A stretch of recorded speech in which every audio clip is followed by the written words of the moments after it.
In today's episode, we're looking at the delicate balance between sustainability and development. What is being done about it? What do people feel about it? We talk to the practitioners, the experts, concerned citizens about this in just a moment. Stay tuned. Joining me, we have sensational architect and also president of the Architectural Association of Kenya with us, Florence Nyole. Welcome to Property Focus. How are you doing? I'm fine, thank you. Good to have you on the show, finally. Thank you so much. Been very difficult to trace. No, but I'm right here. Exactly. Finally, I've made it. No, wonderful. Thank you for having me. Thank you very much for coming on board. Let's just get into it. Now, what are zoning laws and what is the importance of regulating these developments? Zoning laws are basically called zoning guidelines, and these are used to actually zone or divide a city or an urban area into different areas and define the use as well as the type of developments that need to take place in those areas. And what it basically does is to help densify those areas, ensure that there's sufficient open spaces, there's sufficient infrastructure going into those areas, and even the amenities are sufficient in terms of use, so that you also have appropriate use combined with other appropriate use. Like for instance, if you have a residential area, you should not mix it with the industrial area and so on and so forth.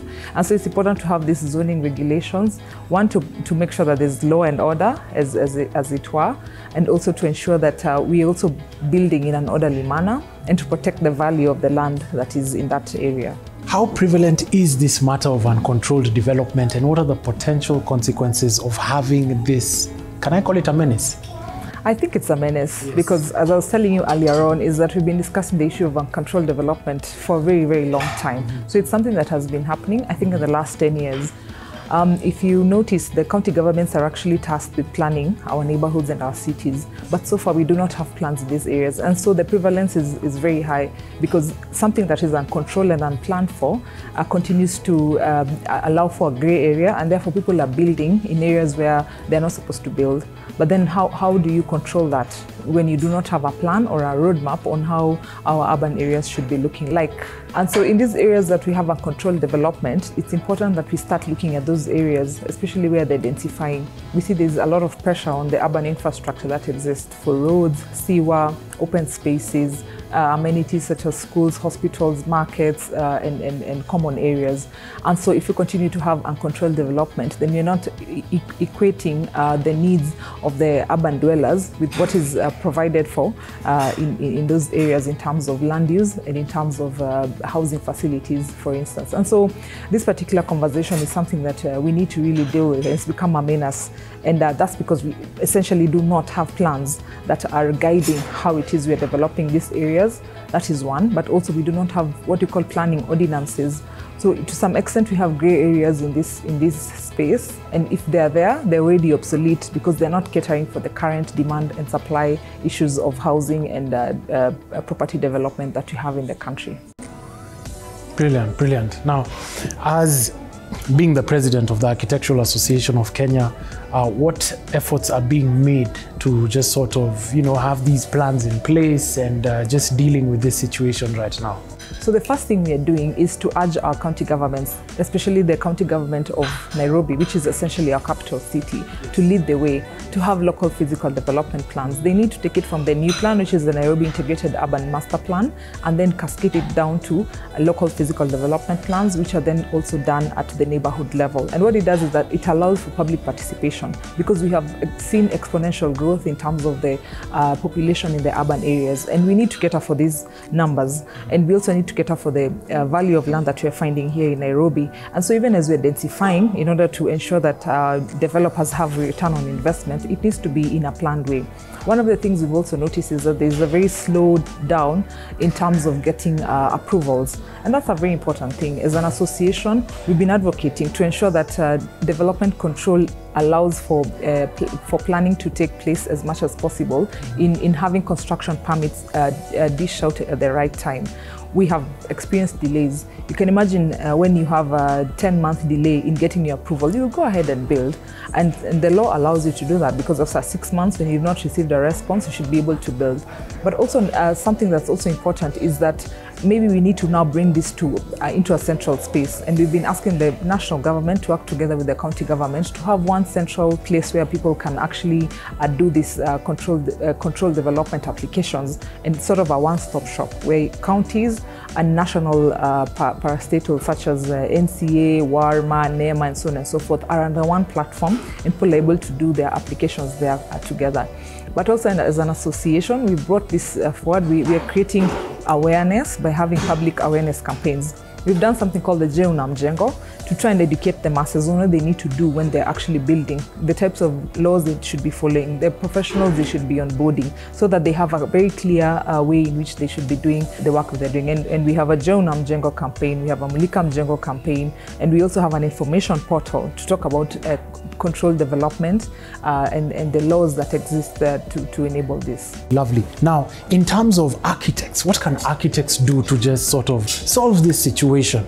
Yes. I think we have a rallying call. We've been well educated. We have the technical expertise in order to understand what it means to follow what you call zoning guidelines. I think we need to start following that. But also at the same time, urge our government to ensure that these codes are in place. One, the building code. Number two, the development control policy, not only for Nairobi, but in all these major urban areas such as Kiambu, Kajiado, Kisumu, Nakuru, Eldoret, Mombasa, and other major towns, so that people are starting to develop in areas where they are actually very clear about the zoning guidelines that have been put in place. But also number two is to ensure that our technical role is also quite useful in advising our clients on what they need to do. I think we are called to the higher road to make sure that we do that which is right, and to also protect the development areas in our country. I think at the end of the day, they want to see a beautiful Kenya built by professionals and for professionals, and to ensure that all the amenities and all the requirements in this country are beautifully done. And so following these laws would be quite useful.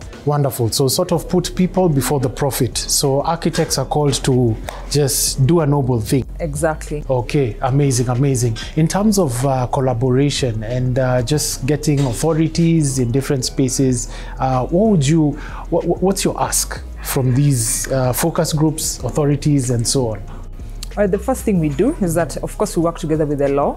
And this is the county government, the NCA, the NEMA, and our boards, to make sure that any property development really has the right professionals in place and the right approvals in place. And we're working through our Jeuna Mjengo campaign. But also number two, we've worked together with an organization called the Kenya Community Development Fund to work on a Mulika Mjengo platform, where we're calling upon the members of the public to come out and tell us anonymously what kind of projects are taking place in your neighborhood, and mulika those mjengo if you feel that they're actually not following the zoning guidelines, and then we'll be able to take it up with the relevant authorities. We've also collaborated with other organizations.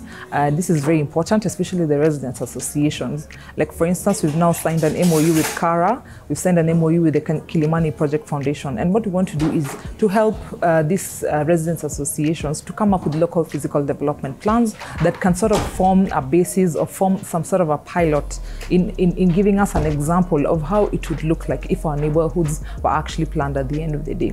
Last but not least is to work on this information portal. We have a build hub in our platform and in our website at AAK, where we're saying any information you want regarding development in the counties is actually available on that website. We currently have information on 30 counties and counting, and we hope that one day we'll be able to collate all this information and share it. And this is a free resource that is open to the members of the public. Thank you very much for coming onto the show. Really appreciate it. I appreciate it. Thank you for taking time. Thank you for having me. Magnificent, Thank magnificent. you. Yeah. There you have it from Florence. Let's move on to the next interview. Our next guest is a voice that has been tirelessly calling for responsible development and highlighting the detrimental effects of uncontrolled growth. Meet Chot, a concerned citizen who has been actively involved in raising awareness about the need for thoughtful urban planning in our communities. As somebody who has spent many, many years, in fact, majority of my life in Nairobi, I have watched the continuous deterioration of the state of infrastructure, of amenities in Nairobi.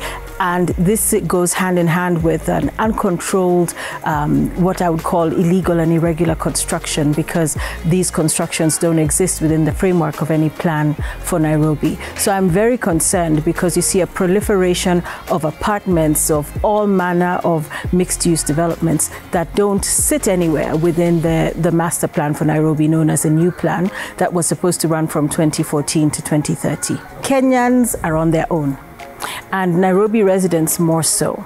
And because we're such a big county and we are fragmented into many different sub-counties, 17 to be precise, it is very difficult to find an opportunity or a place where you have all the various neighborhood associations come together and say, look, there's a problem, we need to tackle it. So what I have come to understand is that everybody is fighting an isolated battle, and we are on our own. The local authorities are not there. For example, you have disputed sites, or sites that actually the courts have said are illegal and should be shut down. You find police guarding those sites.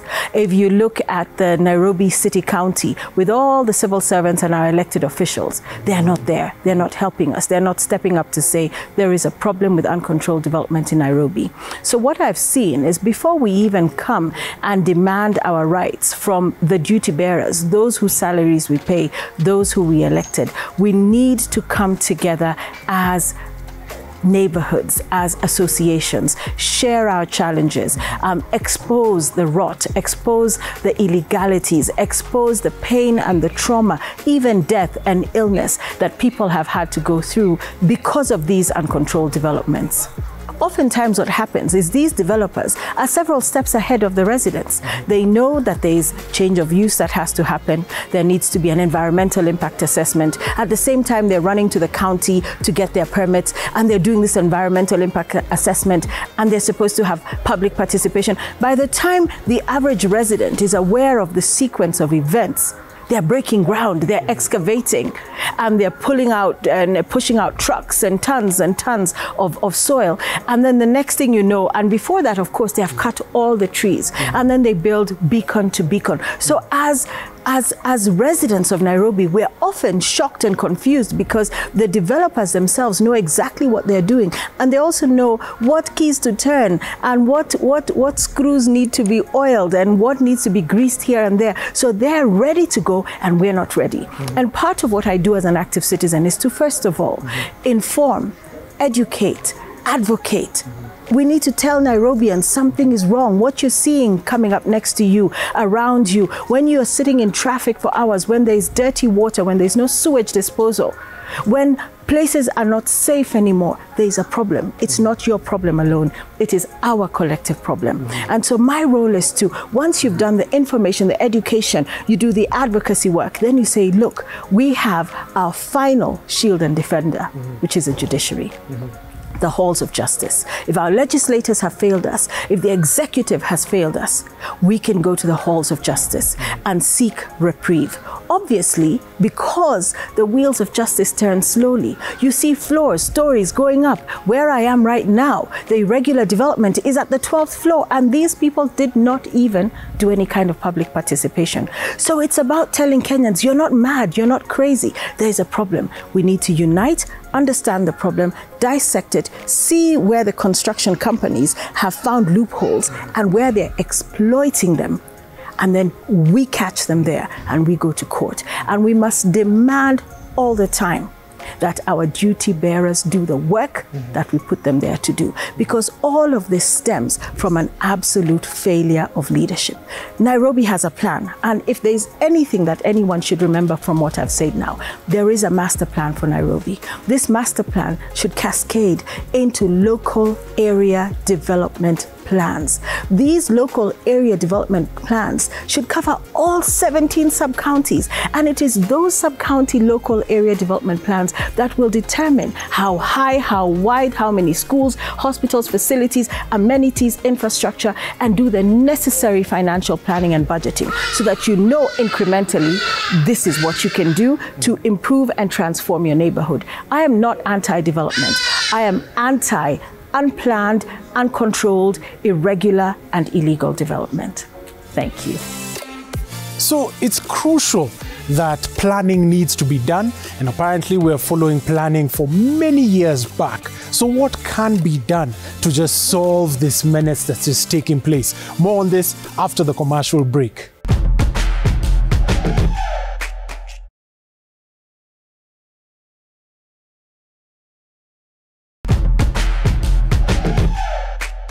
Wonderful. Welcome back, property lovers. This is Property Focus. Now, if you haven't joined us already, we are looking at uncontrolled developments here in Kenya and how it's a menace and also how we can solve it. So, ladies and gentlemen, we're going to fast track and talk to a lawyer to just find out what is your right as an individual on how you can stop a development that's near you. Stay tuned. There are these issues we've all been facing relating to what most of us call uncontrolled development. Personally, from a legal perspective, I don't call them uncontrolled development. I call them illegal anti-development. When we came up with the 2010 Constitution, under Article 1, Article 2, and Article 10, we all agreed that we are one people and we shall be taking every effort to, one, take care of our neighbors. We shall be ensuring that nothing that is, say, illegal or unconstitutional that we witness, we shall always take action so that we not only benefit ourselves, but the rest of us. How do you obtain the county permit to undertake any development? Like in Nairobi, we still are operating on the zoning policy, which was developed in the 1960s and 1970s. It has so far not changed. And this zoning policy is the one that says, for example, in a particular area, and if you want to either improve on, say, your development or come up with a new development, and say it's in relation to residential apartments, how many floors can you put up? If the area you are at, you are not clear sure of, say, the floors which your neighbor now appears, interested in putting up, you have a duty and obligation, and ought to be upon you to go make an inquiry from from the county government. In this case, it is what is called the CECM, the County Executive Committee member. You go to City Hall, make an inquiry. I'm proceeding from, if it is your neighbor, you already know what would be the land reference number. So when you go to County Hall, you'll be using that land reference number. If you get approvals from the County Executive Committee member, you also must get licenses from the National Environmental Management Authority. Then there ought to be what we call an environmental impact assessment study. And this can only be conducted by a licensed assessor by NEMA. And more crucially, must involve the neighbors. If NEMA now issues a license, you still have to get a permit from the National Construction Authority. Remember, no activity, no development, no construction ought to be undertaken by anybody. It can only be by those who are licensed by the National Construction Authority.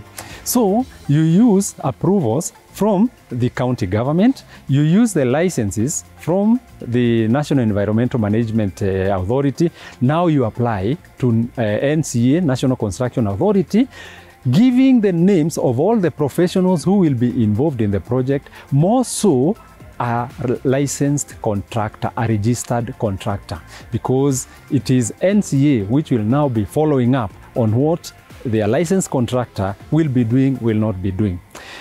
What you will find in especially the recent past are so many places where they are what we call the X marks. When you see an X mark near your neighborhood or even anywhere you're moving around, just check which authority has put that X mark. If it is the National Construction Authority, you will actually see NCA. In most cases, you will realize that the reason they have put that X mark is because the person trying to put up that development has not obtained that permit. You can also see another X mark put up by, in Nairobi, for example, NCCG, Nairobi City County Government. And you'll see the number used by NCCG to make reference as to why they have been to that site and have put an X mark. If you see such an X mark, again, follow up with Nairobi County. You can also see other marks by NEMA. Once they put up their marks, they'll also give information in terms of we are the ones who have alerted the public by putting up this mark. Follow up. See why NEMA has put up that X mark. Today, we have the Environmental Land Court. It is the Constitution that created this court. It is the Constitution that has told us anytime you see any activity that is deleterious to the environment, and that deleteriousness affects your own fundamental right and freedom, complain to ELC, the Environment and Land Court. How do you do that complaint? You file a petition. A petition is a very simple process of filing a complaint at the ELC. And it's also the cheapest process through which you can raise issues relating to environmental damage, environmental degradation, and also to violation, breach of fundamental rights. The law allows you to obtain or ask the court to give an injunction. An injunction is the one that the court tells whoever is developing, first of all, stop whatever you're doing until we hear the entire complaint by the person who has come to court. So it is so easy actually to go to court and obtain or seek redress through the Environment and Land Court and obtain all the orders that you may be desirous of. So it's clear that uncontrolled developments are taking shape everywhere. Let's hear what the folks over at Embakasi have to say about this. For instance, Nyayo, it's a 5,000 units development by NSSF, put up in the early 90s, completed late 2000s. And here we are with over 30,000 residents crammed up in one location. We call it gated community without water. When you're developing this infrastructure, when you're developing these houses, did we think about the water as a resource? Did we think about the roads infrastructure? Because the traffic in the evening and in the morning is crazy, So there's just a lot of unplanning or lack of it, Or if there was a planning, someone decided to tear that page off. Nairobi City County controls even your vegetable vendor. So there's nothing they don't know about this city. They have everything, single map approvals and everything. Anything you see illegal happening has been sanctioned by Nairobi City County government. From these zonal problems that we have, Embakasi, we were affected by fire early this month. It's a problem of zoning. You've got industries, you've got residents clustered in the same location. If you look at the Nairobi I grew up in the 90s, we didn't have this problem.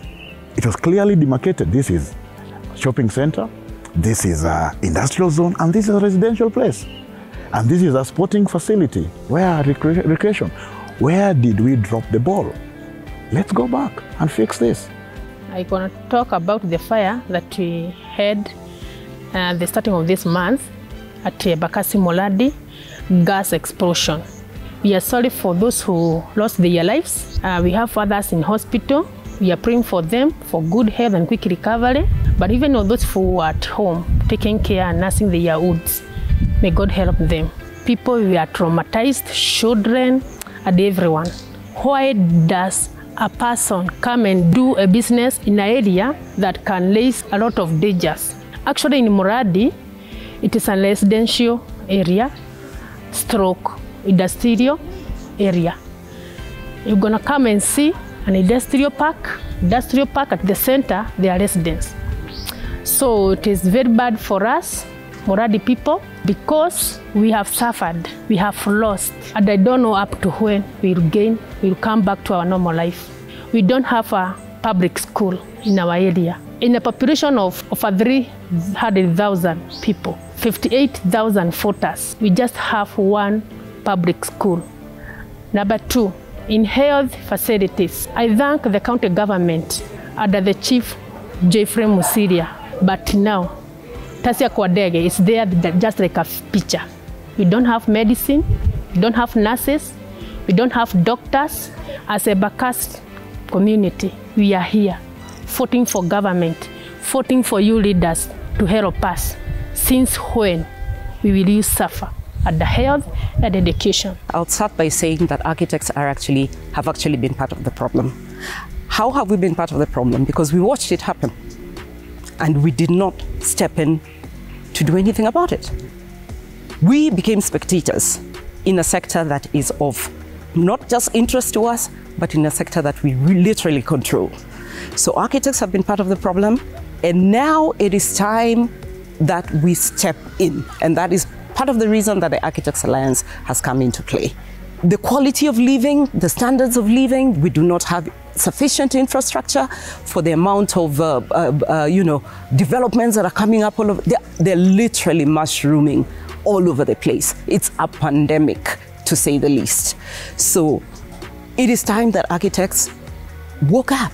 And actually it is a good thing, because now architects have woken up and we're looking around. If you just look around anywhere in Kilimani, Kileleshwa, Lavington, Riverside, it is unbelievable what kind of living standards we have gone down to.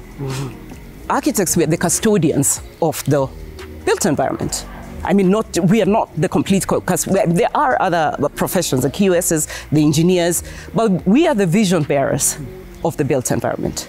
We have allowed our built environment in Nairobi, and now it's spread across to Mombasa, spreading across to the other counties. We have allowed it to get out of control. How can architects get involved? We need to get involved from the policy making. We need to be at the table to formulate the policies, which includes the zoning guidelines. What are we building is what we need to ask ourselves. What are we building? What's our legacy?